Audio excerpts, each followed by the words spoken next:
اعوذ باللہ من الشیطان الرجیم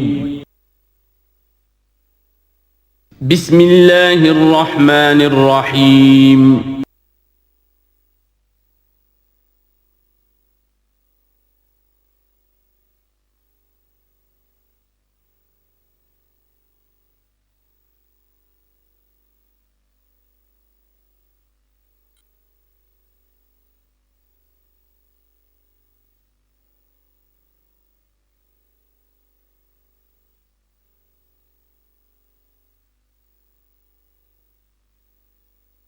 والصلاة والسلام على عباده الذين اصطفى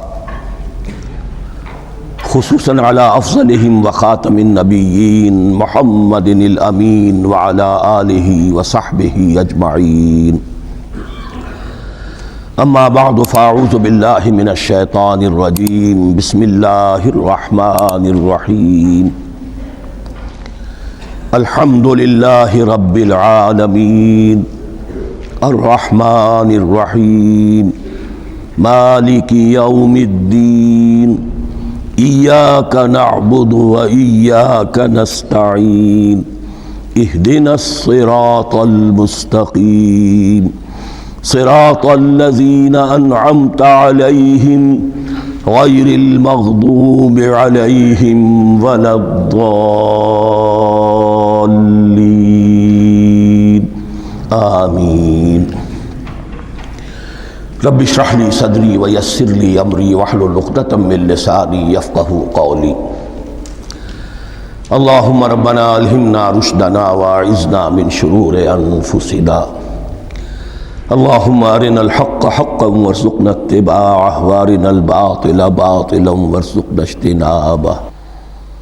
اللہم ربنا یسر لنا امورنا کلہا واتمم لنا بالخیر وتقبل منا فإنک خیر المتقبلین. آمین یا رب العالمین. ابھی میں نے سورہ فاتحہ کی تلاوت کی اور آپ نے سماعت فرمائی. یہ سورہ مبارکہ مصحف کے اعتبار سے تو پہلی سورت ہے ہی، سب کو معلوم ہے، لیکن یہ بھی نوٹ کر لیجئے کہ یہ نزول کے اعتبار سے بھی سب سے پہلی مکمل سورت جو حضور پر نازل ہوئی وہ یہی ہے. اس سے قبل متفرق آیات نازل ہوئیں. 5 آیتیں سورہ علق کے آغاز میں، کچھ آیتیں سورہ قلم یا سورہ نون کے آغاز میں، کچھ آیتیں سورہ مزمل کی ابتدا کی، کچھ آیتیں سورہ مدثر کے آغاز کی.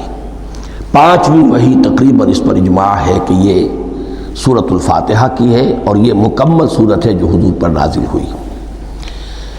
سورۃ الفاتحہ کے معنی ہوئے افتتاحی سورت. فتح یفتح کے معنی ہے کھولنا. مفتاح کنجی کو کہتے ہیں، چابی کو. تو یہ اوپننگ سورہ آف دی قرآن، قرآن حکیم کی افتتاحی صورت. ویسے جیسا کہ میں تعارف قرآن کے ضمن میں عرض کر چکا ہوں، عربوں کا یہ مزاج تھا کہ جس چیز سے انہیں خصوصی محبت ہوتی تھی اس کے بہت سے نام رکھتے تھے. اس کے بھی بہت سے نام ہیں. سورۃ الفاتحہ سب سے عام ہے، لیکن الکافیہ، الشافیہ، ام القرآن، اساس القرآن، کم سے کم یہ 4 نام تو میں سمجھتا ہوں کہ ہر مسلمان کو مزید معلوم ہونے چاہیے. اور بھی بہت سے نام. اس سورہ مبارکہ کی بالاتفاق و بالاجماع 7 آیتیں ہیں، اگرچہ ان کی ترتیب میں کچھ اختلاف ہے. ایک رائے یہ ہے، اور یہ رائے امام شافعی کی بھی ہے اور بصرہ کے جو قراء تھے ان کی بھی ہے، کہ آیت بسم اللہ بھی سورہ فاتحہ میں شامل ہے، اس کا جز ہے. وہ اس کو شامل کر کے پھر 7 آیتیں بناتے ہیں. تو آخری جنہیں ہم 2 آیتیں سمجھتے ہیں، صراط الذین انعمت علیہم غیر المغضوب علیہم ولا الضالین، وہ ان کے نزدیک 1 آیت ہے. تو گویا کہ نتیجہ یہ نکلا کہ آیتوں کی تعداد 7 ہی رہتی ہے. امام ابو حنیفہ رحمۃ اللہ علیہ کا موقف اور کوفے کے جو قراء تھے ان کا بھی موقف یہ ہے کہ آیت بسم اللہ نہ سورہ فاتحہ کا جز ہے نہ کسی اور سورت کا جز ہے، سوائے ایک مقام پر جہاں حضرت سلیمان علیہ السلام کا خط جو ہے نقل ہوا ہے جنہوں نے ملکہ سبا کو لکھا تھا، انہو من سلیمان و انہو بسم اللہ الرحمن الرحیم، تو قرآن کے متن میں صرف اسی جگہ پر یہ آیت شامل سمجھتے ہیں، باقی یہ صرف علامت کے طور پر کہ یہاں سے ایک نئی صورت شروع ہو رہی ہے درج کی گئی ہے۔ اس سورہ مبارکہ کو الصلاح قرار دیا گیا ایک حدیث میں، اس کا جو اسلوب ہے وہ دعا کا ہے، اور دعا کے ساتھ اس کی جو مناسبت ہے، اور پھر اسی کی وجہ سے ہماری نماز کا یہ جزو لا ینفک بنا دیا گیا، بلکہ ایک حدیث جو میں آپ کو سناؤں گا اس میں اسی کو نماز قرار دیا گیا، الصلاح یہی ہے۔ ویسے وہ حدیث مبارک موجود ہے، من لم یقرأ بفاتحۃ الکتاب لا صلاۃ لمن لم یقرأ بفاتحۃ الکتاب، جو شخص سورہ فاتحہ کی تلاوت نہیں کرتا اس کی کوئی نماز نہیں۔ اس کے حوالے سے بھی ہمارے ہاں دو مسلک ہیں، ذکر صرف اس لیے کر رہا ہوں کہ آپ کے علم میں ہو، ان میں کوئی بنیادی فرق نہیں ہے، کسی بھی ایک رائے کا انسان قائل اور حامل ہو سکتا ہے بغیر اس کے کہ دوسرے کو بالکل غلط قرار دے، بلکہ یہ کہ اس کے لیے بھی گنجائش اپنے ذہن میں اور اپنے دل میں رکھے۔ اور دوسری آیت یہ ہے کہ اس کا حصہ نہیں ہے، اسی اعتبار سے یہ کہ یہ سورہ مبارکہ نماز میں پڑھی جانی ضروری ہے، لا صلاۃ لمن لم یقرأ بفاتحۃ الکتاب۔ البتہ یہ اختلاف ہے، یہ بات جو میں ذکر کر رہا تھا جو ذہن سے نکل گئی، کہ آیا مقتدی جو ہے امام کے پیچھے کھڑا ہو کر جب نماز پڑھ رہا ہو تو کیا اس صورت میں بھی اس کے لیے لازم ہے کہ سورہ فاتحہ پڑھے؟ اس میں دو رائے ہو گئی، بلکہ تین۔ ایک رائے انتہائی ہے اور وہ فقہ حنفی کی طرف منسوب ہے کہ اگر آپ امام کے پیچھے مقتدی کی حیثیت سے نماز پڑھ رہے ہیں تو کسی بھی رکعت میں آپ سورہ فاتحہ نہیں پڑھیں گے۔ ایک دوسری بالکل برعکس رائے ہے، وہ امام شافعی رحمۃ اللہ علیہ کی ہے کہ ہر حالت میں، چاہے امام جہری رکعت پڑھا رہا ہو جس میں وہ بلند آواز سے سورہ فاتحہ پڑھ رہا ہو، اور چاہے وہ سری رکعت ہو، ہر حالت میں مقتدی کو بھی پڑھنی ہے۔ ایک تیسری رائے بین بین ہے، وہ امام مالک کی ہے رحمۃ اللہ علیہ، کہ جو سری رکعت ہے جس میں کہ امام بھی خاموشی سے پڑھ رہا ہے، مقتدیوں کو بھی پڑھنی چاہیے۔ جو جہری رکعت ہے جس میں کہ امام بلند آواز سے پڑھ رہا ہے، اس میں مقتدیوں کو خاموش رہ کر پوری توجہ جو ہے سننے پر صرف کر دینی چاہیے۔ اذا قرئ القرآن فاستمعوا له وانصتوا، جب قرآن پڑھا جا رہا ہو تو پوری توجہ اس کے پڑھنے پر مرکوز کر دو اور خود خاموش رہو۔ میرے اپنی رائے میں یہ تیسری رائے سب سے زیادہ صائب ہے، اور اس میں کسی طرح کی بھی کوئی پیچیدگی پیدا نہیں ہوتی۔ بہرحال اس سورہ مبارکہ کا جو اسلوب ہے میں نے عرض کیا دعائیہ ہے، البتہ قرآن مجید کے علم اور حکمت کے اعتبار سے، اس کے فلسفے کے اعتبار سے ایک بات سمجھ لینی چاہیے۔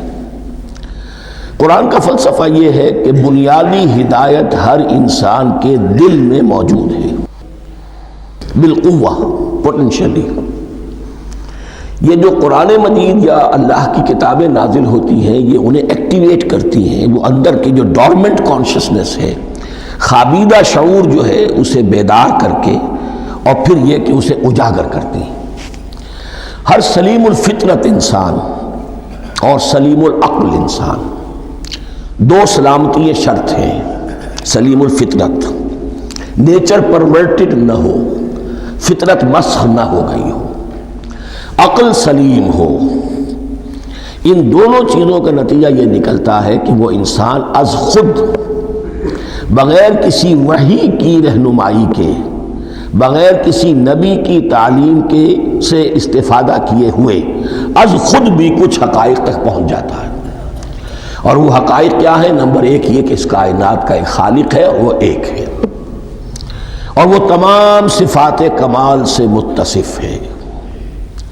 نمبر دو یہ کہ انسان کی زندگی صرف یہ زندگی نہیں ہے، بلکہ ایک اور زندگی ہے کہ جس میں اس زندگی کے اعمال کے نتائج برآمد ہوں گے۔ یہ دو باتیں، اس کی زیادہ وضاحت کے ساتھ جو ہے اس کا تذکرہ آئے گا سورہ لقمان میں، جہاں حضرت لقمان کی شخصیت کا تذکرہ ہے۔ لیکن یہاں صرف یہ بات سمجھ لیجئے کہ قرآن کا فلسفہ یہ ہے کہ ہر انسان میں، ہر فرد نوع بشر میں جو اپنی ولادت کے وقت مسلم ہوتا ہے، حضور کی حدیث ہے کل مولود یولد علی الفطرہ ابواہ یحودانہ او ینصرانہ او یمجسانہ، ہر بچہ نوع انسانی کا فطرت اسلام پر پیدا ہوتا ہے، وہ فطرت کے اندر وہ ہدایت ودیت ہے۔ اب اگر وہ فطرت بس نہیں ہوئی اور عقل جو ہے وہ صحیح رخ پر کام کر رہی ہے تو ان دو حقائق تک وہ انسان خود پہنچ جائے گا۔ لیکن ان دونوں حقائق تک پہنچنے کے بعد اب وہ دست بستہ دعا کرے گا کہ اے رب اب مزید ہدایت تو مجھے عطا فرما۔ ایک تو یہ کہ میں کیا کروں کیا نہ کروں، میری عقل اس میں ٹھوکر کھا سکتی ہے، میں کسی اچھی چیز کو بری سمجھ سکتا ہوں، کسی بری کو اچھی سمجھ سکتا ہوں، تو مجھے صحیح راستہ، صحیح راہ ہدایت پر چلا۔ یہ دعا ہے جو انسان کرتا ہے جبکہ وہ ایمان باللہ اور ایمان بالآخرہ تک خود پہنچ چکا ہوتا ہے، اور یہ سمجھتا ہے کہ صحیح زندگی کا رخ یہی ہے کہ جس رب کو میں نے پہچانا ہے کہ وہ اس کائنات کا خالق ہے اور مالک ہے اور رب ہے، میں اس کی بندگی کروں، اس کی اطاعت کروں، اس کا حکم مانوں، اس کے راستے پر چلوں۔ لیکن وہ راستہ کون سا ہے؟ اس کے لیے پھر دست بدعا ہوتا ہے کہ پروردگار تو میری رہنمائی فرما۔ یہ مقام ہے کہ جہاں آپ سمجھ لیجئے اپنے آپ کو بھی آج اس جگہ پر تصور کرتے ہوئے پھر اس سورہ مبارکہ کو پڑھیے کہ آپ اس مقام پر اللہ کے فضل و کرم سے پہنچ چکے ہیں کہ اللہ کو آپ نے پہچان لیا اور اس کی توحید کو جان لیا، اس کی جملہ صفات کمال سے آپ واقف ہو گئے۔ آپ یہ بھی وہ جان گئے کہ بڑھ کر اس کے حضور میں حاضر ہونا ہے اور وہ حساب کتاب لے گا۔ پھر آپ نے یہ عہد بھی کر لیا کہ اب زندگی گزارنی ہے اس رب کی بندگی میں، اسی کی فرما برداری میں۔ اب یہاں کھڑے ہو کر آپ پوچھتے ہیں کہ اللہ مجھے وہ تفصیلی ہدایت عطا فرما، ایسا نہ ہو کہ کبھی میں کسی راستے پر چلتا ہوا کسی پگڈنڈی پر مڑ جاؤں اور وہ تھوڑی سی جو ڈیوییشن ہو میرے راستے کی وہ میری عاقبت کو برباد کر دے۔ یک لحظہ غافل گشتم و صد سال راہم دور شد، اس لیے کہ ہوتا یہی ہے سیدھے راستے سے ذرا سی کوئی پگڈنڈی جو ہے تھوڑے سے اینگل پر نکلی ہے، لیکن جب چلتے جائیں گے آپ تو جتنا آگے بڑھیں گے اس پر، اس راہ صراط مستقیم سے آپ اتنے ہی زیادہ دور ہوتے چلے جائیں گے۔ یہ ہے قرآن مجید کی حکمت اور فلسفے کے اعتبار سے اس سورہ مبارکہ کا مقام۔ اب آئیے ہم بسم اللہ کرتے ہیں۔ بسم اللہ الرحمن الرحیم، شروع کرتا ہوں میں اللہ کے نام سے جو رحمان اور رحیم ہے۔ اس پر کچھ گفتگو ہو چکی ہے تعارف قرآن کے ضمن میں کہ رحمان اور رحیم دو نام ہیں کہ جو رحمت کے مادے سے نکلتے ہیں۔ رحمان میں اللہ تعالیٰ کی رحمت کا جوش، ہیجانی کیفیت، طوفانی کیفیت، اور رحیم میں اللہ تعالیٰ کی رحمت کا دوام اور تسلسل۔ یہ دونوں کیفیات اللہ کی رحمت میں بیک وقت موجود ہیں جس کا ہم تصور نہیں کر سکتے۔ ہم سمندر کو دیکھتے ہیں، متلاطم سمندر ہے، اس میں ہیجان ہے، طوفان ہے۔ دریا کو دیکھتے ہیں کہ وہ سکون کے ساتھ چل رہا ہے، خاموشی سے چل رہا ہے، بہہ رہا ہے، بس تسلسل کے ساتھ بہہ رہا ہے۔ ہم ان دونوں کیفیات کو علیحدہ علیحدہ دیکھتے ہیں تو ہمارا ذہن ان دونوں کو بیک وقت اس کا تصور نہیں کر سکتا، تخیل ممکن نہیں۔ لیکن اللہ کی رحمت کی یہ دونوں شانیں مستقلاً ہر وقت موجود ہیں بیک وقت، اسی لیے ان دونوں کے درمیان کہیں حرف عطف نہیں آئے گا۔ بسم اللہ الرحمن الرحیم، الحمدللہ رب العالمین، کل حمد، اور حمد کو ذہن میں رکھ لیجئے، حمد مساوی ہے تعریف جمع شکر۔ عام طور پر ترجموں میں ایک لفظ لایا جاتا ہے، کل تعریف اللہ کے لیے، یہ کافی نہیں ہے۔ تعریف آپ کسی شے کی کر سکتے ہیں جس میں کوئی حسن ہے، خوبی ہے، کسی بھی اعتبار سے، خواہ آپ کو اس کے حسن و خوبی سے کوئی فائدہ حاصل نہیں ہو رہا۔ ایک پھول ہے، بہت خوبصورت ہے، بس ٹھیک ہے، خوبصورت ہے، آپ نے کہا، تعریف کر دی۔ شکر کرتے ہیں آپ اس شے کا جس سے آپ کو کوئی فائدہ پہنچا ہو، استفادہ ہوا ہو، آپ کی کوئی ضرورت پوری ہوئی ہو، آپ کی کوئی مشکل رفع ہوئی ہو۔ اور آپ دیکھیں گے کہ حمد میں یہ شکر کا پہلو غالب ہے۔ جتنی بھی دعائیں ہیں حضور سے منقول، شکر کے مقام پر وہاں حمد آتا ہے۔ بھوک لگی ہوئی تھی، کھانا کھایا، الحمدللہ الذی اطعمنی وسقانی۔ اب یہاں دیکھیے ترجمہ، تعریف نہیں، شکر ہے اس اللہ کا جس نے مجھے کھلایا اور پلایا۔ آپ بیت الخلاء سے باہر آئے، نجاستیں آپ سے دور ہو گئیں، طبیعت میں انشراح ہوا، الحمدللہ الذی اذھب عنی الاذی وعافانی، وہ شکر ہے اس اللہ کا جس نے اذیت بخش چیزیں مجھ سے دور کر دیں اور مجھے عافیت بخشی۔ تو یہ الحمدللہ رب العالمین، اللہ تعالیٰ کا حسن و کمال اور حسن و جمال اپنی جگہ بھی اس انتہا کا ہے کہ جتنی تعریف اس کا حق ہے ہم کر ہی نہیں سکتے، لیکن اس کے احسانات اور انعامات ہم پر اتنے ہیں کہ ہم ان کو بھی گن نہیں سکتے، لہذا ایک ہی احصاء ہم نے کر دیا الف لام کے ساتھ، الحمدللہ رب العالمین، تمام تعریفیں اور کل شکر اللہ کے لیے ہیں کہ جو تمام جہانوں کا پروردگار ہے، رب ہے، مالک ہے۔ رب میں ایک مفہوم ہوتا ہے ربوبیت کا، اور اس میں مفہوم شامل ہوتا ہے تربیت کا، ربیانی صغیرہ۔ تو مالک ہونا اور تربیت دینا، آپ جس شے کے مالک ہوں گے آپ چاہیں گے اس میں بڑھوتری ہو، اس میں اضافہ ہو، نشو و نما پائے، تو یہ دونوں چیزیں آپس میں ایک دوسرے کا جڑی ہوئی ہیں، پروردگار بھی اور مالک بھی۔ عام طور پر عربی میں رب کا لفظ مالک کے لیے آتا ہے، رب البیت، رب الدار، رب المال، تو مالک وہاں پر ظاہر بات ہے کہ اس سے مراد کیا ہے، مال والا، گھر والا، گھر کا مالک۔ تو کل شکر اور کل تعریف اس اللہ کے لیے ہے جو تمام جہانوں کا مالک بھی ہے اور پروردگار بھی ہے۔ الرحمن الرحیم، رحمان ہے اور رحیم ہے، اب دوبارہ اس کی میں وضاحت نہیں کروں گا۔ مالک یوم الدین، یوم دین کا مختار مطلق ہے۔ دین عربی زبان میں کہتے ہیں بدلے کو، دناہم کما دانو، کما تدینو تو دانو، یہ کہاوت ہے، جیسے اردو میں ہم کہتے ہیں جیسا کرو گے ویسا بھرو گے، کما تدینو تو دانو، تو یہ ہے بدلہ، اس کا بنیادی مفہوم جو ہے وہ بدلہ ہے۔ تو بدلے کا ایک دن ہے جس دن فیصلہ ہوگا کہ کون کیا کما کر لایا ہے اور اسے کیا بدلہ ملنا چاہیے۔ آیا اس کا برائیوں کا پلڑا بھاری ہے کہ اسے سزا ملنی چاہیے، یا اس کی حسنات اور نیکیوں کا پلڑا بھاری ہے کہ اسے جزا ملنی چاہیے، اس کا انعام اور اکرام کے ساتھ معاملہ کیا جانا چاہیے، وہ ایک دن ہے، اسے ہم یوم القیامہ کہتے ہیں۔ اور لیکن اصل بات جو یہاں کہی گئی، یعنی ایک جملے میں تین باتوں کا اعتراف ہو رہا ہے۔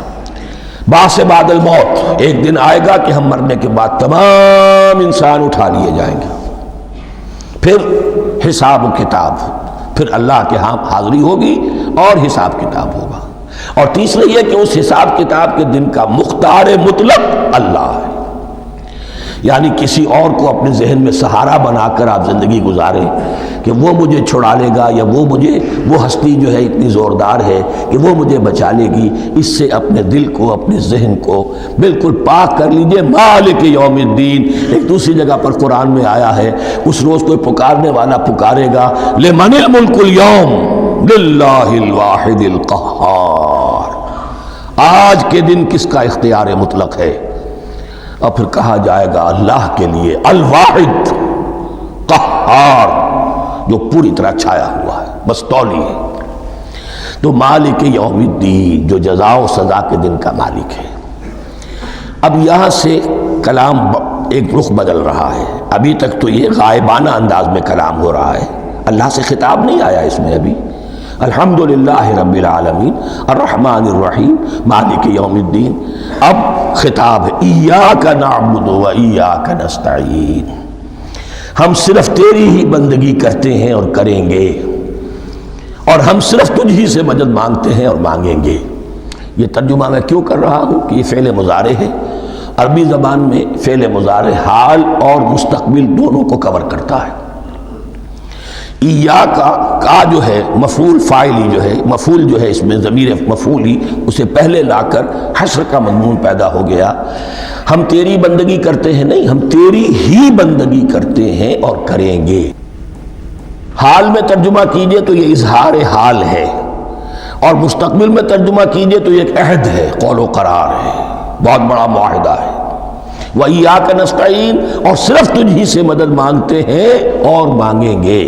اس میں بھی حال کا ترجمہ اظہار حال، اللہ کرے کہ واقعی ہمارا حال وہی ہو، جب ہم یہ الفاظ کہتے ہیں تو واقعتاً ہم اس پر پورے اتر رہے ہوں کہ اسی کی بندگی کر رہے ہوں اور اسی سے ساری استعانت اور استمداد کر رہے ہیں۔ جہاں تک مستقبل کا تعلق ہے وہ پھر ایک عہد ہے، اہدنا الصراط المستقیم، یہ مقام وہ آ گیا کہ یہاں تک تو اے پروردگار ہم پہنچ گئے، تیرے فضل سے، تیرے کرم سے فطرت سلیمہ بھی تیری عطا کردہ تھی، عقل سلیم بھی تیری ودیعت کردہ تھی، ان دونوں کی روشنی سے ہم یہاں تک تو پہنچ گئے۔ اب ہماری جو ضرورت ہے، احتیاج ہے، وہ کیا ہے؟ اہدنا الصراط المستقیم، ہدایت بخش ہمیں سیدھے راستے کی۔ یہاں دو باتیں سمجھ لیجئے، انفرادی سطح پر انسان کے لیے نہ معلوم کتنے مرحلے آتے ہیں ہر روز کہ جس میں وہ ایک چھٹک کر کھڑا ہو جاتا ہے، یہ کروں یا یہ کروں، دو آلٹرنیٹو سامنے آ رہے ہیں، فیصلہ کرنا مشکل ہو رہا ہے، قدم قدم پر ہدایت کی ضرورت ہے۔ اور اجتماعی طور پر نوع انسانی تین بڑے بڑے تمدنی مسائل میں واقعہ یہ ہے کہ تسلیم کر لیا جانا چاہیے کہ عقل انسانی اس کو راستہ نہیں دکھا سکتی۔ عام معاشرتی سطح پر مرد اور عورت کے درمیان حقوق اور اختیارات کا کیا توازن ہو، ناممکن ہے، انسان طے نہیں کر سکتا۔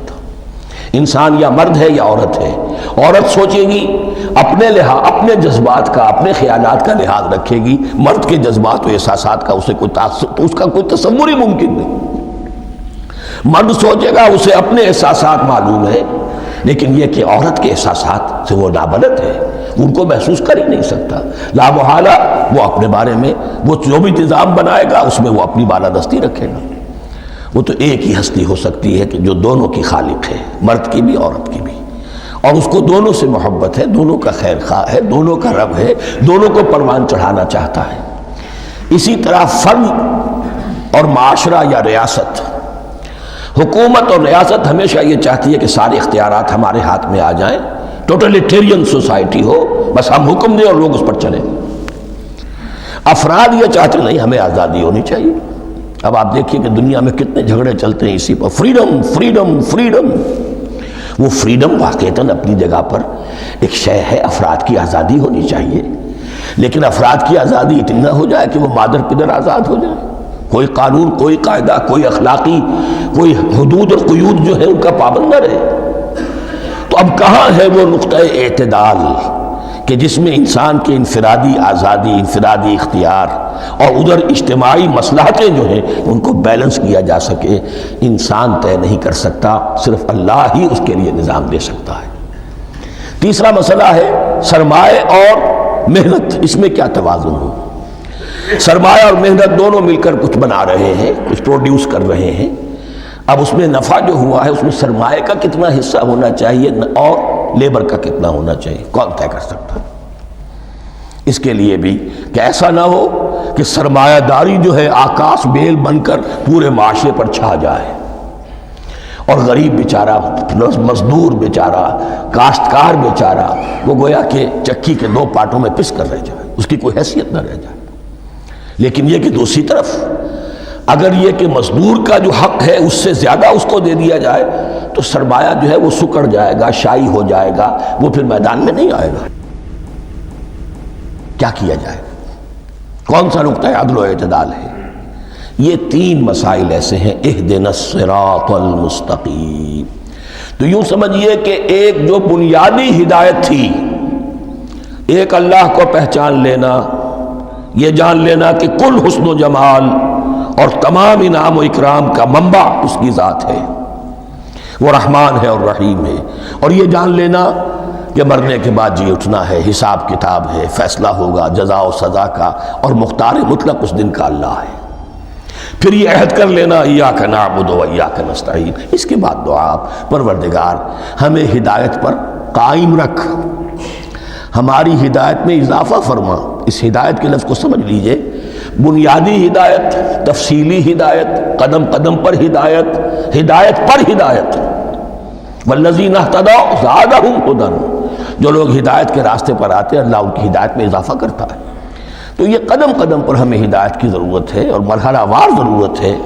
ہدایت اس کو بھی کہتے ہیں کہ کسی نے آپ سے کوئی پتہ پوچھا، آپ نے کہا ادھر جانا، پھر دوسری گلی میں مڑنا، پھر جانا دو تین لائٹیں چلے جانا، پھر مڑنا، وغیرہ وغیرہ، یہ بھی ہدایت ہے۔ نظری طور پر آپ نے بتایا ہے۔ ایک ہدایت یہ ہوئی کہ بھائی میں چلتا ہوں آپ کے ساتھ، میں آپ کو وہاں تک پہنچا دوں گا تاکہ آپ کو دقت نہ ہو، آپ نے منزل تک پہنچا دیا۔ ان دونوں کے درمیان، یہ تو میں نے ایک فرد کی مثال دی ہے، اللہ اور بندے کے درمیان نہ معلوم کتنے مراحل ہیں ہدایت کے۔ تو کسی وقت بھی انسان اپنے آپ کو ہدایت خداوندی سے مستغنا نہیں سمجھ سکتا، اور نہیں تو پروردگار جو ہدایت دی ہے اس پر ہدایت پر قائم رکھ۔ کیا پتہ شیطان کا کوئی حملہ، کیا پتہ ہمارے نفس کی کوئی شرارت کسی ایسے رخ پر ہمیں ڈال دے کہ اب تک کی ساری کمائی بھی ضائع ہو جائے۔ لہذا یہ نہ سمجھیے کہ جب یہ ساری چیزیں ان کو معلوم تھیں، وہ ان چیزوں کا تو اقرار کر رہے تو اب ہدایت کون سی مانگ رہے ہیں؟ تو ہدایت کا تو بڑا میدان کھلا ہوا ہے، اور اس ہدایت کی وہ جو میں نے آخری شکل آپ کو بتائی ہے کہ منزل مقصود تک پہنچا دے، یہ ہدایت بھی قرآن مجید میں اس معنی میں بھی لفظ آیا ہے کہ اہل جنت جب جنت میں داخل ہوں گے تو جو ترانہ حمد ان کی زبان پر اس وقت ہوگا وہ کیا ہے؟ الحمدللہ الذی ہدانا لہذا وما کننا لنہتدی لولا ان ہدانا اللہ۔ کل شکر اس اللہ کا جس نے ہمیں یہاں تک پہنچا دیا، ہدایت دی یہاں تک پہنچا دیا، اور ہم ہرگز نہ پہنچ پاتے، ہم ہرگز ہدایت یافتہ نہ ہو سکتے اگر اللہ ہی ہمیں ہدایت نہ دیتا۔ اہدنا الصراط المستقیم، سیدھا راستہ، صراط الذین انعمت علیہم، اب اس کی مزید وضاحت ہے، راستہ اس کا ان لوگوں کا جن پر تیرا انعام ہوا۔ یہ کون لوگ ہیں؟ اس کی وضاحت آپ کو ملے گی سورہ نساء میں، من یطع اللہ والرسول فاولئک مع الذین انعم اللہ علیہم من النبیین والصدیقین والشہداء والصالحین۔ چار طبقات ہیں منعم علیہم جن پر اللہ کا انعام ہوا ہے۔ چوٹی پر انبیاء کرام، اس کے بعد صدیقین کرام، اس کے بعد شہداء عظام، اس کے بعد عام صالح مسلمان، صالح ہو۔ یہ بیس لائن ہے، اس سے اوپر کا درجہ شہداء کا ہے، اس سے اوپر کا درجہ صدیقین کا ہے، اور پھر اس سے اوپر کا درجہ انبیاء کا ہے۔ انبیاء میں سے پھر وہ بھی ہوتے ہیں کہ جو اولو العزم میں من الرسل ہیں، لیکن یہ چار طبقات ہیں، ان کے راستے پر ہمیں چلا۔ غیر المغضوب علیہم ولا الضالین، جو مغضوب علیہم نہیں ہوئے، جن پر تیرا غضب نہیں ہوا، اور غضب ہوتا ہے ان پر کہ جو ہدایت کے واضح ہونے کے بعد ہدایت کو ترک کر دیں، وہ ہے مغضوب علیہم۔ جنہیں ہدایت مل گئی ہو، ہدایت کو پہچان لیا ہو، پھر اپنی شرارت نفس کی وجہ سے، اپنی نفسانیت کی وجہ سے، اپنے تکبر کی وجہ سے، اپنے حسد کی وجہ سے وہ اس حق کو رد کر دیں، اس کو ترک کر دیں، ان پر اللہ کا غضب آتا ہے۔ اور اس میں اس کی بہت بڑی مثال تاریخ کے اعتبار سے یہودی ہیں۔ اللہ نے انہیں ہدایت دی، کتابیں عطا کی، تورات، انجیل، زبور، سینکڑوں نبی ان میں مبعوث کیے، 1400 برس تک نبوت کا تار ٹوٹا ہی نہیں، مسلسل۔ ابتدا میں بھی 2 نبی، موسیٰ اور ہارون، اور اختتام پر بھی 2 نبی، عیسیٰ اور یحییٰ علیہ السلام، اور ان کے مابین کوئی لمحہ نہیں آیا ہے تاریخ بنی اسرائیل میں جبکہ کوئی نہ کوئی نبی موجود نہ ہو۔ لیکن انہوں نے اپنی شرارت نفس کی وجہ سے ہدایت تورات سے بھی منہ موڑا، اور پھر سب سے بڑی بات یہ کہ ہدایت محمدی سے، ہدایت قرآنی سے بھی صلی اللہ علیہ وسلم منہ موڑا، وہ ہے مغضوب علیہم ولا الضالین، اور نہ ہی گمراہ ہوئے۔ یہ لفظ جو آتا ہے عربی زبان میں، گمراہ کا بھی ہے اور تلاش حق میں بھٹکنے والے کا بھی ہے۔ ایک وہ شخص ہے جس پر حق ابھی واضح نہیں ہوا، وہ تلاش میں ہے، اس کے لیے بھی ضال کا لفظ آئے گا۔ اسی طرح کوئی شخص کسی کے عشق اور محبت میں ایسا ہو جائے، دیوانہ ہو جائے، اس کو بھی ضال کہتے ہیں، یعنی اس کے اوپر جذبات کا اتنا غلبہ ہو گیا ہے کسی کی محبت اور عشق کی بنا پر۔ تو حضور کے لیے یہ لفظ آیا ہے وَوَجَدَكَ ضَالًّا فَهَدَىٰ، اور یہ تو سورۃ الضحیٰ ہے، اکثر بیشتر لوگوں کو یاد ہوگی۔ تو یہ جو ضال کا لفظ ہے، اس میں سمجھ لیجئے ضروری نہیں ہے کہ وہ گمراہ ہو، بلکہ وہ بھی کہ جو ابھی راہ ہدایت کی طلب میں، اس کے حصول کے لیے اس کی تلاش میں کوشاں ہیں، اور وہ بھی کہ جو کسی مغالطے کی وجہ سے حق سے منحرف ہو جائیں۔ یہ بھی جان لیجئے کہ ایک ہے بدنیتی، تکبر، حسد، حق کو جان کر پہچان کر رد کر دینا یا چھوڑ دینا یا ترک کر دینا۔ ایک ہے کسی غلطی میں، کسی جذبات کے اندر آ کر، کسی غلو کے اندر مبتلا ہو کر اور حق سے منحرف ہو جانا۔ اس کی جو سب سے بڑی مثال ہے وہ نصارہ ہے، عیسائی ہے۔ حضرت مسیح کو انہوں نے مانا لیکن غلو کیا. یہ لفظ آئے گا آگے، لا تغلو فی دینکم، اپنے دین میں غلو نہ کرو. جیسے ہمارے ہاں بھی بعض لوگ ہیں جو حضور صلی اللہ علیہ وسلم کی تعریف میں، حضور صلی اللہ علیہ وسلم کے ساتھ اپنی محبت کے اظہار میں غلو کر جاتے ہیں. یہ انتہا درجے کو ہو گیا تھا حضرت مسیح علیہ السلام کے ماننے والوں میں، اور اس کی بنا پر انہوں نے تثلیث کا عقیدہ ایجاد کر لیا اور حضرت مسیح علیہ السلام کو اللہ کا بیٹا بنا دیا. تو اس کی سب سے بڑی مثال ضالین کی اس اعتبار سے کہ ہدایت پانے کے بعد کسی بدنیتی سے نہیں بلکہ کسی اچھے جذبے میں غلو کی وجہ سے رسول سے محبت کرنا تو اچھا جذبہ ہے، لیکن یہ محبت بھی ایک حد میں رہنی چاہیے. غلو کرے گی تو ظاہر بات ہے کہ اس کے بعد وہ گمراہی کی طرف لے جائے گی. یہ ہے اس سورہ مبارکہ کا ترجمہ، اور اس کے بعد آخر میں آمین کہنا یہ مسنون بھی ہے، کہنا چاہیے. البتہ اختلاف یہاں بھی صرف اتنا ہے کہ نماز میں جب آپ امام کے ساتھ ہیں، وہ اگر جہری قرات کر رہا ہے تو آیا اس کے بعد آپ کو بھی بالجہر کہنا ہے آمین یا نہیں کہنا. یہ اختلاف ہے، ان میں کوئی فرق واقع نہیں ہوتا. یہ چیز متفق علیہ کہ کہنا ہے آمین، بلکہ یہ آمین تو یہودیوں میں ہے، یہ آمین جو ہے یہ عیسائیوں میں بھی ہے. ان کی بھی جو پریئر لارڈس پریئر ہے اس کے بعد آمین، وہ آمین کہتے ہیں. وہ فرق، وہ لفظ ایک ہی ہے، اس لیے کہ عبرانی زبان اور عربی زبان، یا تو ہم یہ کہہ سکتے ہیں کہ دونوں بہنیں ہیں، کوئی ایک مشترک زبان تھی ان کی ماں جس کی یہ دو بیٹیاں ہیں، اور یا یہ کہنا پڑے گا کہ عربی زبان کی ماں جو ہے وہ عبرانی زبان ہے. بہرحال بڑا قریبی رشتہ عربی کا اور عبرانی کا ہے، اس اعتبار سے وہ آمین. اب آپ کو معلوم ہے ہم السلام علیکم وہ کہتے ہیں، وہ سلام کہتے ہیں، فرق کیا ہے؟ وہ تو تلفظ کا فرق ہے.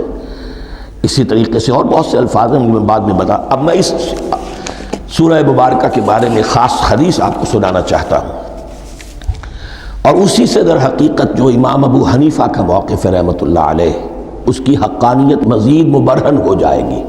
یعنی کیا کہ آیت بسم اللہ سورہ فاتحہ کا جز نہیں ہے. سورہ فاتحہ الحمدللہ رب العالمین سے شروع ہوتی ہے.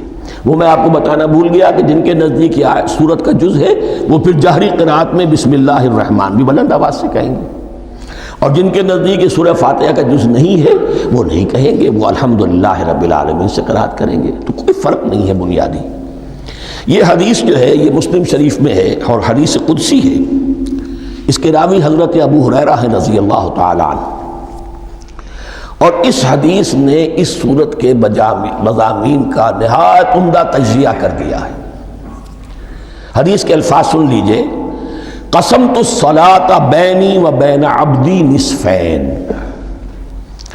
اللہ تعالیٰ فرما رہے ہیں، حدیث قدسی ہے، میں نے نماز کو، صلاۃ کو اپنے اور اپنے بندے کے درمیان آدھا آدھا تقسیم کر لیا. فنصفها لی ونصفها لعبدی. اس کا نصف جو ہے وہ میرے لیے ہے اور نصف جو ہے وہ میرے بندے کے لیے ہے. ولعبدی ما سأل. اور جو میرے بندے نے مانگا میں اسے دوں گا، میرا وعدہ ہے یا میں نے اسے دیا. اس کے بعد اس کی تفصیل آتی ہے. اذا قال العبد، جب بندہ کہتا ہے الحمدللہ رب العالمین، قال اللہ حمدنی عبدی. جب بندہ کہتا ہے الحمدللہ رب العالمین، اللہ فرماتا ہے میرے بندے نے میری حمد کی. وَإِذَا قَالَ الرَّحْمَنِ الرَّحِيمِ قال اللہ اثنا علی عبدی. جب بندہ کہتا ہے الرحمن الرحیم، اللہ فرماتا ہے میرے بندے نے میری ثنا کی. وَإِذَا قَالَ مَالِكِ يَوْمِ الدِّينِ قال اللہ تعالی مجدنی عبدی. میرے بندے نے میری تمجید بیان کی، میری بزرگی بیان کی. اب یہ تین آیتیں ہو گئیں، تینوں میں اللہ کی حمد ہے، ثنا ہے، تمجید ہے. یہ تین آیتیں خالص اللہ کے لیے ہو گئیں. اب چوتھی آیت آئی، ایاک نعبد و ایاک نستعین. اس کے بارے میں جب بندہ کہتا ہے اذا قال العبد ایاک نعبد و ایاک نستعین، قال اللہ تعالی ھذا ما بینی و بین عبدی ولعبدی ما سأل. یہ میرے اور میرے بندے کے درمیان ہے. یہ تو یوں سمجھئے کہ یہ گرہ لگ گئی ہے میرے اور میرے بندے کے مابین. اس نے مجھ سے قول و قرار کیا ہے، اس نے میری بندگی کا اعتراف کیا ہے، اس نے تسلیم کیا ہے کہ میری ہی بندگی کرتا ہے اور کرے گا، اور مجھ سے مدد چاہیے ہے۔ ھذا ما بینی و بین عبدی، یہ معاہدہ ہے، معاہدہ دو فریقوں کے مابین ہوتا، یہ میرے اور میرے بندے کے مابین ہے۔ وَلِ عَبْدِي مَا سَأَلَ، اور میں نے اپنے بندے کو دیا جو اس نے مانگا، وہ میری مدد چاہتا ہے، میری مدد اس کے شامل حال رہے گی۔ فَإِذَا قَالَ، اور جب بندہ کہتا ہے اهْدِنَا الصِّرَاطَ الْمُسْتَقِيمَ صِرَاطَ الَّذِينَ أَنْعَمْتَ عَلَيْهِمْ غَيْرِ الْمَغْضُوبِ عَلَيْهِمْ وَلَا الضَّالِّينَ، قال اللہ تعالی ھذا لعبدی ولعبدی ما سأل، یہ تین آیتیں یہ میرے بندے کے لیے، اہدنا الصراط المستقیم، اسی صراط مستقیم کی وضاحت ہے مثبت، صراط الذین انعمت علیہم، اسی صراط المستقیم کی وضاحت ہے منفی انداز میں، غیر المغضوب علیہم ولا الضالین، یہ سب میرے بندے کے لیے ہے اور میں نے اپنے بندے کو دیا جو اس نے مانگا۔ اس کو میں نے ایک مرتبہ یہ ترازو کی شکل میں اس کو لکھوایا تھا، دیکھیے یہ ایاک نعبد و ایاک نستعین، یہ ہے وہ ترازی کی وہ ڈنڈ، واو جو ہے ایاک نعبد و ایاک نستعین، واو جو ہے گویا کہ وہ مٹھ ہے جس سے کہ ترازو کو پکڑا جاتا ہے۔ ادھر ایک پلڑا ہے جس کی تین آیتیں ہیں، الحمدللہ رب العالمین الرحمن الرحیم مالک یوم الدین، اس کا نتیجہ کیا نکلا؟ ایاک نعبد۔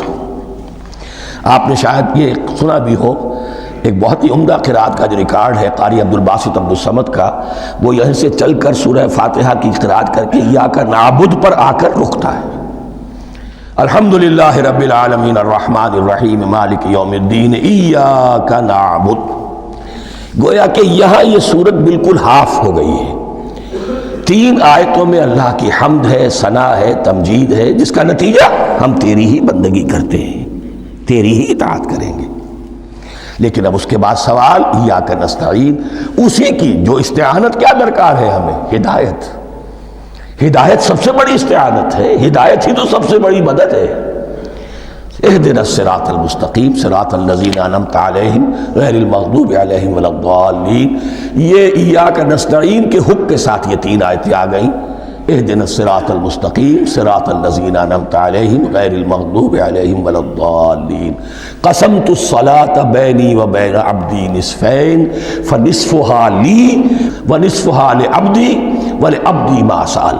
اللہ تعالیٰ اس سورہ فاتحہ کا جو اصل مفہوم ہے وہ بھی ہمارے ذہنوں پر، ہمارے شعور کی سطح پر اسے اجاگر کیے رکھے، ہمیں توفیق دے کہ جب بھی پڑھیں جب بھی سنیں تو وہ کیفیت اگر ہو جائے، اس لیے کہ ایک حدیث ہے کہ الصلاۃ معراج المومنین، نماز تو اہل ایمان کے حق میں معراج کے درجے میں ہے۔ اس حوالے سے ہم یہ سمجھ سکتے ہیں کہ کوئی وقت ایسا آ سکتا ہے کہ انسان کو واقعتاً، روح انسانی واقعتاً اللہ کے یہ جواب سنے، انہونی بات نہیں ہے، ہوتا ہے خطاب آخر، اٹھتا ہے حجاب آخر، کرتے ہیں خطاب آخر، یہ تو ہوتا ہے، مخاطبہ الہی، یہ تو میں نے عرض کیا کہ ثابت ہے، مخاطبہ، محادث اور تحدیث، اللہ بندوں سے کلام کرتا ہے۔ اب آئیے بسم اللہ الرحمن الرحیم، اب یہ سورہ بقرہ شروع ہو رہی ہے۔ سورۃ البقرہ جو 286 آیات پر مشتمل ہے، تقریباً 2.5 پاروں پر پھیلی ہوئی ہے۔ ہر شخص جانتا ہے کہ یہ قرآن حکیم کی حجم کے اعتبار سے سب سے بڑی سورت ہے، لیکن یہ معاملہ صرف حجم کا نہیں ہے، نبی اکرم صلی اللہ علیہ وسلم نے اسے سنام القرآن قرار دیا ہے۔ آپ نے فرمایا لکل شیء سنام، ہر چیز کی ایک چوٹی ہوتی ہے، جیسے اونٹ کا کوہان ہوتا ہے، وسنام القرآن البقرہ، سنام القرآن، قرآن کی چوٹی جو ہے وہ سورۃ البقرہ ہے۔ یہ نوٹ کر لیجئے جو میں نے کل آپ کو جو مختلف مکی اور مدنی صورتوں کے گروپوں کے بارے میں بتایا تھا کہ یہاں سے اب پہلی منزل بھی شروع ہو رہی ہے اور پہلا گروپ بھی شروع ہو رہا ہے، اور اس کے ساتھ جو اگلی صورت آئے گی وہ اس کا جوڑا ہے، سورہ آل عمران، جس کی سب سے نمایاں علامت یہ نوٹ کیجئے، یہ بھی الف لام میم سے شروع ہوئی، اگلی بھی الف لام میم سے شروع ہوگی۔ اس کے بعد 2 صورتیں مدنی اور ہیں، لیکن ان دونوں میں نہ حروف مقطعات ہیں نہ کوئی اور تمہیدی کلام ہے، براہ راست خطاب سورہ نساء میں یا ایھا الناس اور سورہ مائدہ میں یا ایھا الذین آمنوا، کوئی تمہیدی بات نہیں، کوئی حروف مقطعات نہیں، براہ راست خطاب۔ وہ ایک جوڑا ہے سورہ نساء اور سورہ مائدہ، اور یہ ایک جوڑا ہے سورہ بقرہ اور سورہ آل عمران۔ سورہ بقرہ اور سورہ آل عمران کو نبی اکرم صلی اللہ علیہ وسلم نے الزہراوین بھی قرار دیا ہے۔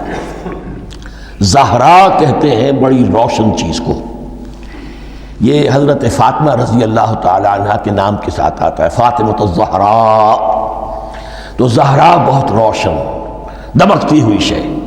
الزہراوین یہ دو نہایت دمکتی ہوئی صورتیں ہیں جو قیامت کے دن دو بدلیوں کی شکل میں ظاہر ہوں گی، حضور نے فرمایا، اور جو لوگ ان صورتوں سے محبت کرتے تھے ان پر سایہ کریں گی۔ اللہم ربنا اجعلنا منہم، ہمیں اللہ تعالیٰ ان میں شامل فرما دے۔ اس سورہ مبارکہ کو دو حصوں میں تقسیم سمجھیے۔ ویسے تو یہ کہ رکوع آئیں گے، پارے بھی بدلیں گے اس میں، لیکن حصے دو ہیں۔ پہلے حصے میں اصل روح سخن سابقہ امت مسلمہ سے ہے، یہود سے، بنی اسرائیل سے۔ دوسرے حصے میں اصل خطاب موجودہ امت مسلمہ سے ہے، امت محمد سے صلی اللہ علیہ وسلم۔ پہلے حصے میں 18 رکوع ہیں لیکن آیات 152 ہیں، دوسرے حصے میں 22 رکوع ہیں لیکن آیات 134 ہیں۔ گویا کہ اس سے آپ کو توازن نظر آئے گا کہ اگرچہ ادھر رکوعوں کی تعداد کم ہے 18 لیکن آیات کی تعداد زیادہ ہے 152، دوسرے حصے میں رکوعوں کی تعداد زیادہ ہے 22 لیکن آیات کی تعداد 134۔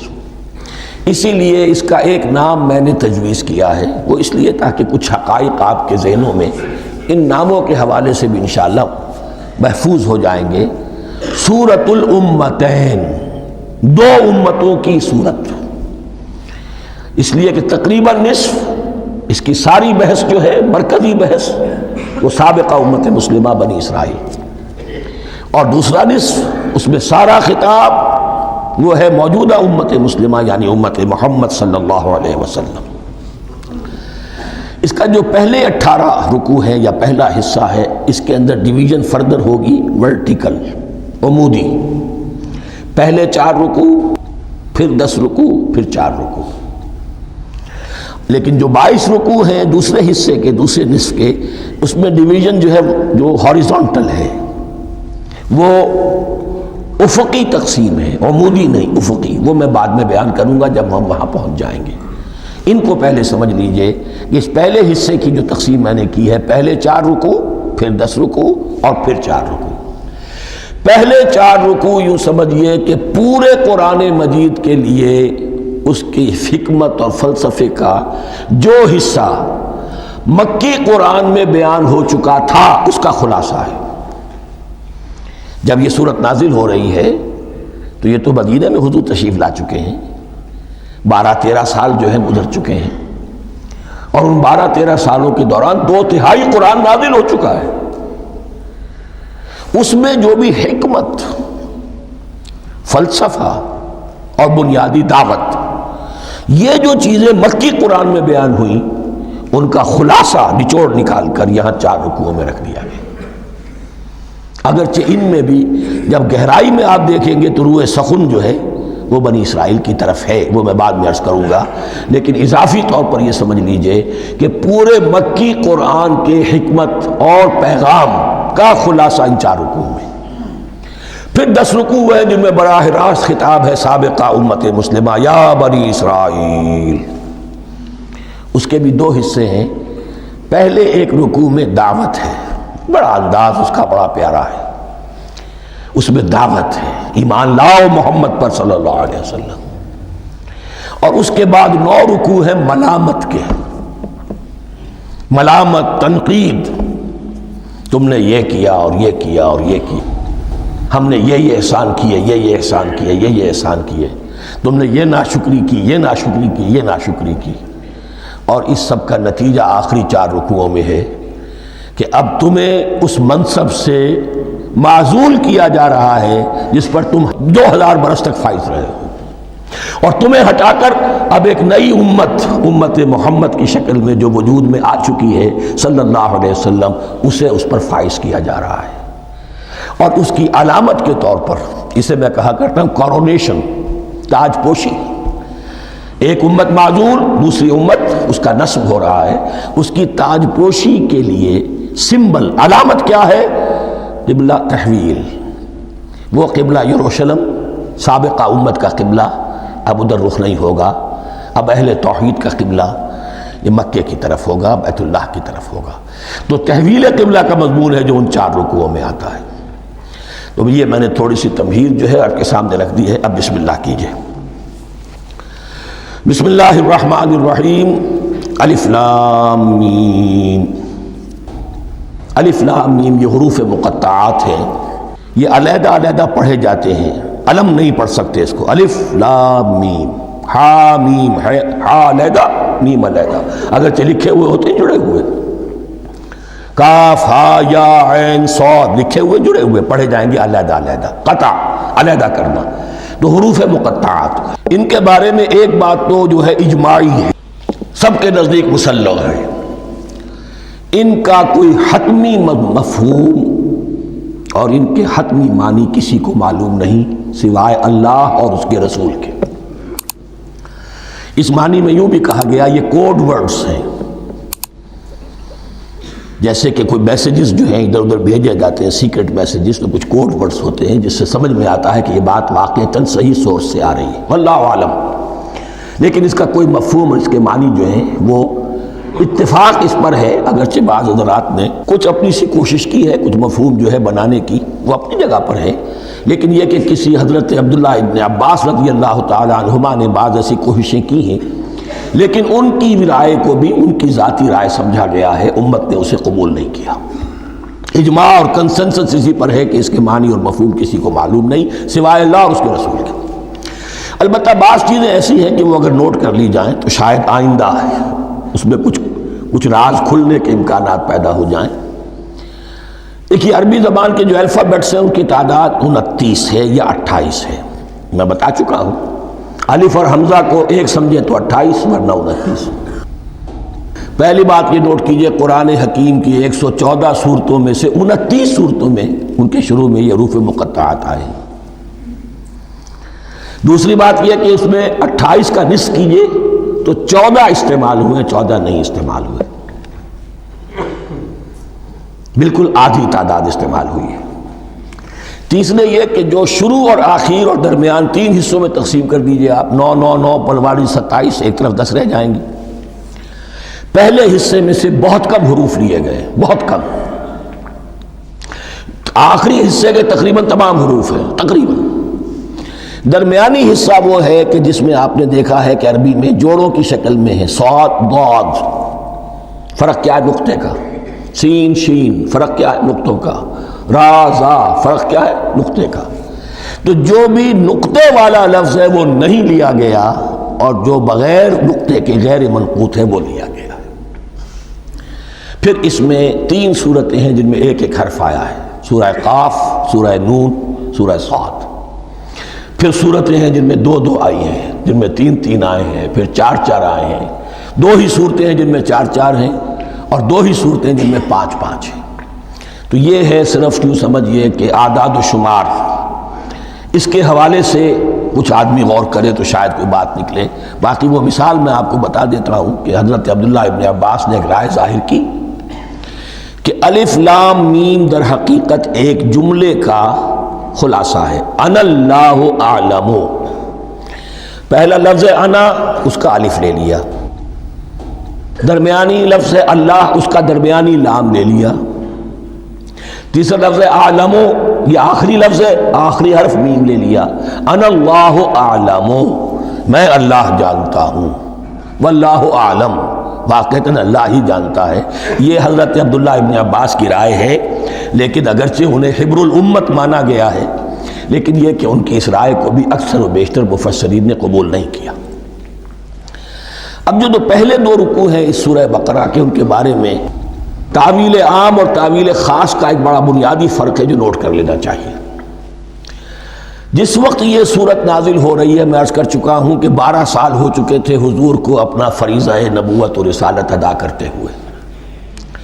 ایک جماعت اچھی بھلی تیار ہو چکی تھی جنہوں نے حضور کی دعوت پر لبیک کہا، ایمان لائے اور آپ کی تعلیمات پر عمل کیا۔ وہ ایک گروہ موجود تھا، یہ ابو بکر ہے، یہ عمر ہے، یہ عثمان ہے، یہ طلحہ ہے، یہ زبیر ہے، یہ عبد الرحمن ابن عوف ہے، یہ مصعب بن عمیر ہے، دیکھ لو۔ اور ایک گروہ وہ تھا کہ جو حق کو جان کر پہچان کر محض اپنی ضد اور ہٹ درمی کی باعث وہ کفر پر اڑ گیا تھا۔ اور اب ایک تیسرا گروہ پیدا ہو رہا تھا مدینے میں آ کر، وہ ابھی ایمبریونک سٹیج میں ہے، کہ جو داعی ہے، مدعی ہے کہ ہم مانتے ہیں لیکن حقیقت میں نہیں مانتے۔ یہ 3 قسم کے گروہ دنیا میں ہمیشہ پائے جائیں گے، ہمیشہ۔ اب اسے میں اس کو لا رہا ہوں تعویل عام کی طرف۔ جب بھی کبھی کوئی دعوت اٹھے گی انقلابی، ایک ہوتا ہے واعظ و نصیحت، ٹھیک ہے، جس نے بھی فائدہ اٹھایا اٹھا لیا۔ ایک ہوتی ہے دعوت انقلابی، وہ انقلابی دعوت کا ہدف ہوتا ہے نظام کو بدلنا۔ نظام بدلتا ہے تو ظاہر بات ہے کہ جو لوگ اس نظام میں جن کے ویسٹڈ انٹرسٹ ہیں اور جن کو پریولیجز حاصل ہیں، جن کے مفادات ہیں، وہ تو لازماً اپنے نظام کا تحفظ کریں گے۔ ٹکراؤ ہوگا، تصادم ہوگا، تصادم میں جانی نقصان بھی ہوگا، مالی نقصان بھی ہوگا۔ یہ گویا کہ کسی انقلابی دعوت کے لوازم ہیں۔ اگر یہ شاید نہ ہو تو ان دعوت انقلابی ہے ہی نہیں۔ اس اعتبار سے ہر انقلابی دعوت کے جواب میں 3 طبقے پیدا ہو جاتے ہیں۔ ایک وہ کہ جو اس دعوت کو قبول کرتے ہیں دیانت کے ساتھ، خلوص کے ساتھ، اخلاص کے ساتھ، اور پھر پوری جواں مردی کا ثبوت دیتے ہیں، ہر چہ بعد آباد، اب جو آئے سو آئے، جان دینی پڑے حاضر ہیں، مال دینا پڑے حاضر ہیں، کوئی تکلیف آئے، کوئی مشقت آئے، کوئی مصیبت آئے، کوئی قربانی کرے، حاضر۔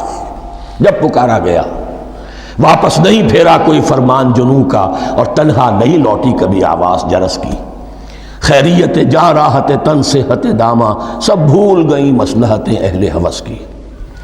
ایک وہ لوگ ہوتے ہیں، ایک وہ لوگ ہوتے ہیں کہ جو اڑ جاتے ہیں ضد پر، ہٹ درمی پر، ماننے کے باوجود، جاننے کے باوجود کہ بات تو ٹھیک ہے جو کہہ رہے ہیں۔ کیسے مان لیں؟ ہماری سیادت، ہماری چودراہٹ، ہمارے مفادات، ہمارے یہ ساری چیزیں، ان سب کے اوپر زد پڑ رہی ہے۔ یہ لوگ اڑ جاتے ہیں اور پھر کوئی دعوت، کوئی نصیحت، کوئی مزید افہام و تفہیم ان کے حق میں مفید نہیں ہوتی۔ اس لیے کہ صحیح بات ہے جو کہتے ہیں کہ سوتے کو تو جگایا جا سکتا ہے، جاگتے کو کیسے جگائیں؟ کوئی سویا ہوا ہے تو آپ اسے جگا دیں گے، جو جاگا ہوا ہے لیکن وہ بنا ہوا ہے، وہ اٹھنے کو تیار ہی نہیں ہے، تو آپ کیسے اٹھا دیں گے اس کو؟ تو جو لوگ جان بوجھ کر حق کو پہچان کر رد کر دیتے ہیں، پھر ان کے حق میں کوئی دعوت، کوئی نصیحت، کوئی تبلیغ، کوئی انذار، کوئی تبشیر مفید نہیں ہوتی۔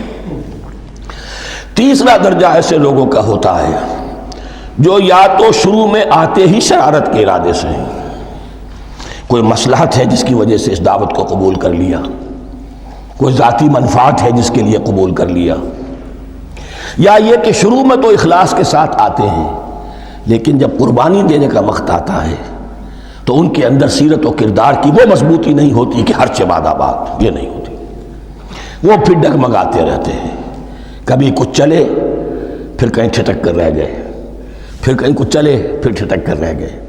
یہ تیسرا طبقہ ہے کہ جو کہتا ہے، دعوی مدعی ہے کہ ہم نے مانا ہے، قبول کیا ہے، بات ٹھیک ہے، کچھ تھوڑا بہت چلتے بھی، لیکن جہاں مشکل آئی چھٹک کر کھڑے ہو گئے، اوندھے منہ گر پڑے۔ یہ تیسرا طبقہ ہے۔ اس کے لیے لفظ ہمارے ہاں منافقین بھی ہے، لیکن اس رکوع میں آ کر ابھی ان 4 رکوعوں میں نہیں بلکہ سورہ بقرہ میں مکمل میں بھی کہیں نفاق کا لفظ نہیں آیا ہے، اس لیے کہ اسے مرض سے تعبیر کیا گیا ہے۔ یہ مرض ہے ایک، اور اس مرض کے ذریعے سے لوگوں کے اندر جو ہے وہ ایک نفاق کا بیج پڑ رہا ہے، جو ظاہر ہوگا تو منافقت پوری کی پوری کھل کر سامنے آ جائے گی۔ روگ ہے انسانی شخصیت کا، اس حوالے سے وہ تیسری، اور یہ چونکہ اہم ترین حصہ تھا اور یہ مرض اب شروع ہو رہا تھا، مدینے میں، مکے میں نہیں تھا، لہذا زیادہ تفصیل سے اس کے بارے میں گفتگو ہوئی۔ اب ان 2 رکنوں کا سلسلے وار مطالعہ انشاءاللہ اس دوسری نشست میں کریں گے.